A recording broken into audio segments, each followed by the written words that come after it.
Back with the official part 3 of Knowing House by Brian Russell.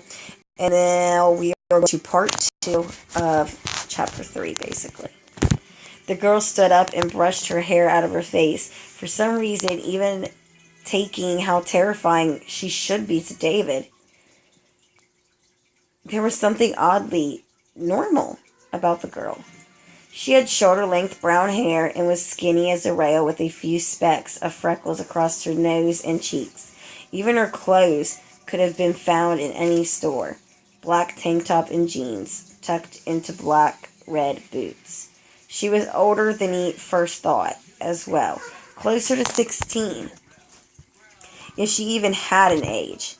A hum from behind them startled them both and dragged David back into his current situation. "We have to go," she said. "Now." And the girl grabbed his hand and took off. Surprised, David followed and nearly dropped his phone. He tried to hold it up as far as he could to light the way. "No need." The girl raised her free hand in front of her as she spoke. "I got it." She mumbled something under her breath, something that couldn't have been English, and a growing light pulsated in front of them and followed. It was like a spotlight from above was following their movements. The hum from behind them was getting louder as they approached the first fork in the tunnel. Without hesitation, the girl veered them over to the right. Clearly, she knew where she was going, and David wasn't about to argue. After a moment, the humming stopped, and they stood in front of a ladder leading up into darkness. "Just up here," and the girl began to climb the ladder before them. David snapped back into reality, and he was incredibly confused. "Wait." The girl stopped mid-climb and looked over her shoulder. "Look, I know this is weird." No. I know what weird is. I've seen weird. Who are you?" "I'll explain soon, okay? We just really kind of need to get out of here, okay? No one is supposed to be here. And we, well, are... so..." And with that, the girl returned to her climb. David about to retort, but the hum from behind grew louder. Survival outweighed understanding at that point, and David grabbed the ladder and followed the girl, leaving the tunnel for hopefully the last time.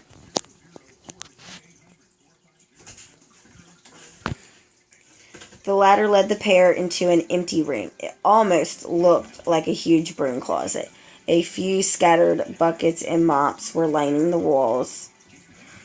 But for being a part of the house, it was very unassuming. The girl next to him shook herself off and shoved her hand toward David. Her mood swings were nearly something to be impressed with, and David reluctantly took her hand and shook it. "You're probably wondering who I am and why I know you." The girl didn't even wait for David to respond. "My name is Natalie, and this is sort of my house." Okay, that's a little creepy.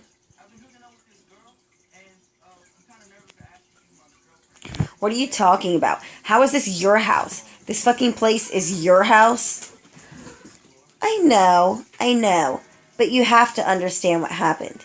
It wasn't always like this, and what the hell? What was that thing you did with the light down there?" "Yes, I know, this is all a part of it. It all relates, just let me explain." Natalie paused and looked at David. He closed his mouth and looked back at her, letting her know she was now free to talk without interruption. "This is my house. I know it may seem like hell right now, and you're right, it is. My family kind of dealt in some weird stuff. We moved into this house about 10 years ago, and it was nice. A small, quaint place. Yeah, considering I'm used to the city, but it was nice. The problem is my family. We can do things. Witches, I guess." Natalie kind of laughed at the thought.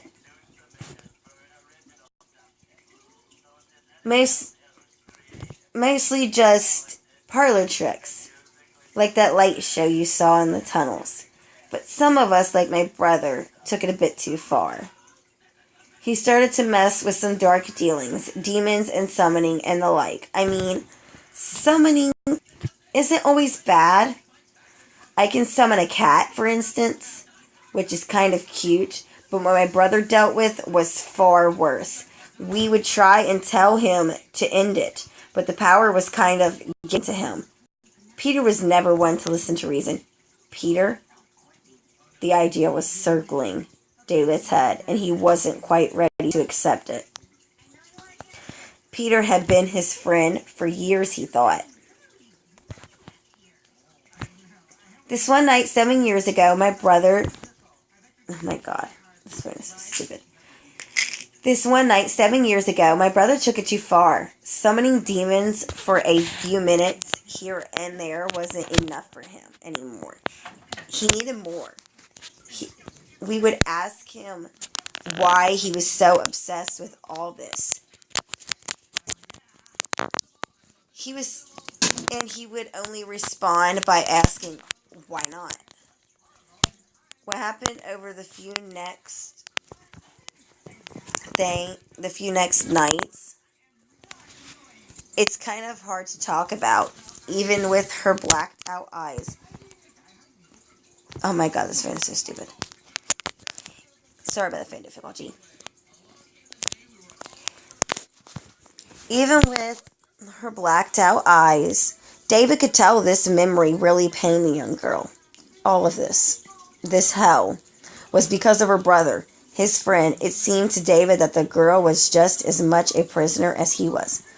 All right, David put a hand on her shoulder. Then let's get you out of here.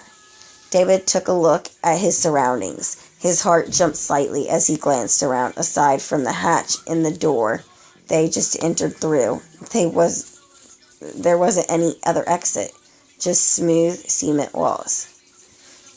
Do you know where we are? He asked the girl, hoping to God she had some idea. Yes, of course, she said, with a bit too much hesitation for David's liking. It's my house, isn't it? And with that, she made her way over to one of the far walls. The surface of the wall was a smooth, brushed gray cement. There was no way through, no door, nothing. Natalia reached into her pocket and took out what looked to be a small piece of artist's charcoal. She pressed it to the wall and began to draw a long, sweeping line, about 3 feet in length.